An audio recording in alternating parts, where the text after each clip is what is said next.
Allow yourself to let go fully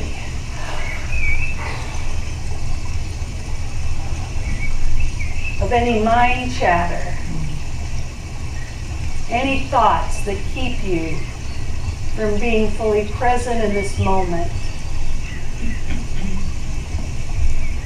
Allow yourself to breathe into any part of your body that may not be comfortably seated in your chair, and relax. And with each breath, you become more peaceful, more still, more quiet, ready to receive fully the blessings of this day.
Envision a beautiful golden light as it pours in through the top of your head, slowly permeating every thought, every cell, moving slowly throughout your body, washing clean all darkness, all fear, anywhere that is not present in this moment, in truth and light. And this golden light, as it slowly moves through your body, moving down through your chest and your torso and into your legs, and coming out through your feet. We envision this light as roots of love being planted firmly on our earth. And these roots are spreading, extending, bringing joy and peace to every being on our great Mother Earth. We're fortifying the soil, the food, the water, co-creating a pristine home for each and every one of us.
Holy Spirit, we give thanks.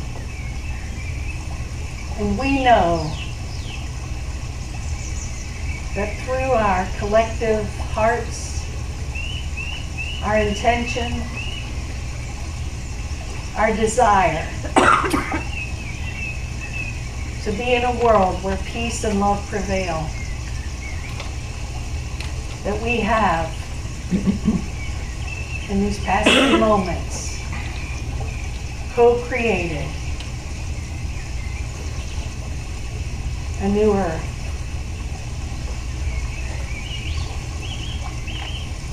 May we walk with love in our hearts always. May we see our brother in his and her perfection.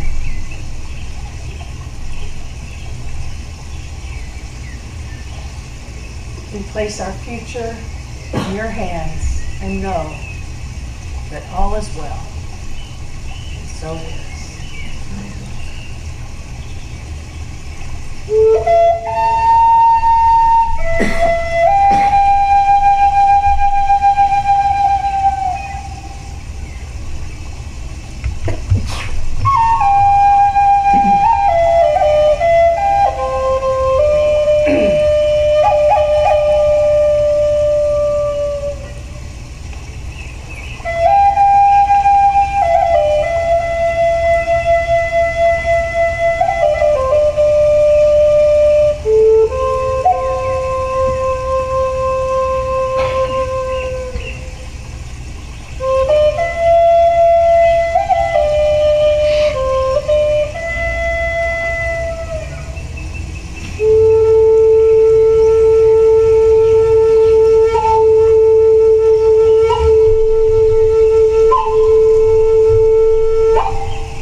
We are live. Good morning, everybody, from the Namaste Center. It's great to see everybody both live and on Facebook this morning. It's a wonderful day in the neighborhood here today. And I just want to ask, has anyone seen the Mr. Rogers movie yet?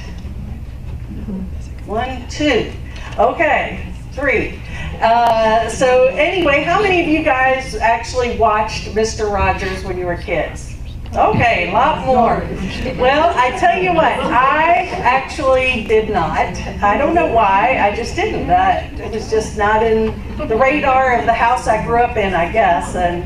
But I certainly knew of Mr. Rogers, and a couple of weeks ago my sister and her 2 daughters were visiting, and we went to see the movie. Let Me Be Your Neighbor. It was actually up at Epic. Now it's right behind us here at the Flat Rock Cinema. It just started this weekend. Oh, wow. I really, really, really recommend it. And, you know, I fell in love with who he was and what he stood for. I mean, yes, I always knew that he was a sweet guy, gave a good message, and, you know, was really helpful to kids and all that. But there's so much more to this man, Mr. Rogers, than I ever imagined or knew. So I think in everything, if people want to be with you, and you're kind, chances are you're going to be able to get a better job or be successful because people are going to want to support and encourage you. So kindness is huge. Staying in touch with our inner child is so important. Be more playful. He talks about really great inventors, people who are, I think, ultra successful. They're childlike. They're following their passion. They're doing what makes their heart sing, and they're not tuned into what the world tells them can or is not possible, but rather they're tuned in to their playful self. So keep that inner child alive. Be more playful. We had a conversation last night, a few of us did, and just about how we can do things that are more fun. You know, we take things too doggone serious. We get too stressed. Be playful, have fun. Know our worth. Know that every one of us needs a sense of worth. And we need to not only know that in ourselves, but we need to show everybody that they are worthy and that they're loved and that they're powerful beings. Be able to fortify people with that truth. And he always wanted the best for his neighbors. I won't go too much into my personal story here, although some of you know it. Neighbors have been an issue for me this past few years. Until the past year, it's been much better.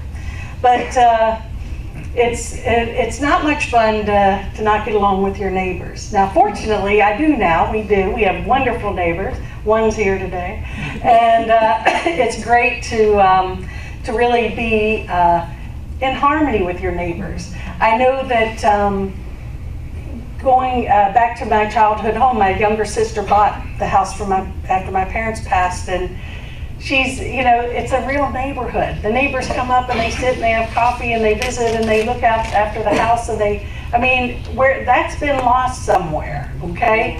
I'm grateful to say that we have manifested neighbors that are like that again here in Flat Rock, so it's a beautiful thing. But imagine what our neighborhoods would be like if each of us offered, as a matter of course, just one kind word to another person. So be kind to each other. It's so powerful. It's the greatest gift. I mean, a few months back, we have one neighbor and she loves to bake and cook, and she leaves like these ridiculously delicious things in our mailbox, right? And I'm like, and Ellen and I like gobble down a week's worth in the evening, and because they're so good, And but what a blessing and what a gift. We need to be here for each other, advocates for each other, help each other grow. That's what this center is about. And sometimes it's hard. Sometimes we all get gnarly, we get ticked, we aren't the most beautiful versions of ourselves, but it's it's about accepting and loving and working with each other, and I have to be included in that too, because I know that I can be as gnarly as any of you guys. I'll admit that. So I don't speak as the enlightened one up here. I speak as someone who's on my journey to awakening with each and every one of you guys. And it's in wrapping this up, it's so relevant to the times right now. And he reminded us that even in the darkest time, there will always be light. And, depending on who you talk to, there's definitely two schools of thought. This world is waking up, and it's grand, and it's awesome. That's pretty much what I believe. I do believe that although there's a lot of stuff that's not so pleasant happening in the world and on a lot of levels, I'm very optimistic that yes, this is all coming up to the surface to be healed so we can all wake up. And so it also, there's a school that this world is just in its demise and it's a terrible, evil place. I don't believe that for a minute, and I don't think any of you guys do either. But he reminds us, even in the darkest time, there will always be light. So there is light. We've just got to be willing to put our attention and our focus on that rather than the darkness. It's a choice. It's always a moment-by-moment choice of what we choose to focus on. And what happens is, rather than attaching to the fear or the judgment and the political situation, okay, that's a whole other thing, because even in this room, I know a lot of your politics, and some funny thing, someone said, well, I can't go to your center because y'all are a bunch of liberals there. I'm like, well, no, you'd be surprised. And I said, actually, that's not the case at all. That's your perception and judgment. But, but we can honor each other and say, maybe if I lean one way or another in my beliefs, if we could all come with a common goal of saying, what do we really want? I think we want to be happy. We want to be good neighbors. We want to be kind. We want everybody to prosper and thrive. We all want the same thing. We may think there's different ways of getting there, but the thing is, we really are all seeking the same thing. So I will close with his probably one of his most famous quotes, and I'm sure all of you or most of you have heard this. When I was a boy and I would see scary things in the news, my mother would say to me, "Look for the helpers. You will always find people who are helping." And that's the truth. So I suggest we leave here today. Go see that movie. It's terrific, really. I'll give the Flat Rock Cinema a big plug right now. Go see the movie. It's inspirational, it's heartwarming, but understand that we are the helpers. It's, you know, rather than look at the fear, ask yourself, how can I be of service here? How can I be loving and kind in this situation? I think we'll all be surprised at how our entire life can shift in an instant. And I just want to honor and thank Mr. Rogers, who's playing in heaven, and just a great man who walked this planet, and may we all use him as an example of what is possible in each and every one of us. Thank you so much. Namaste.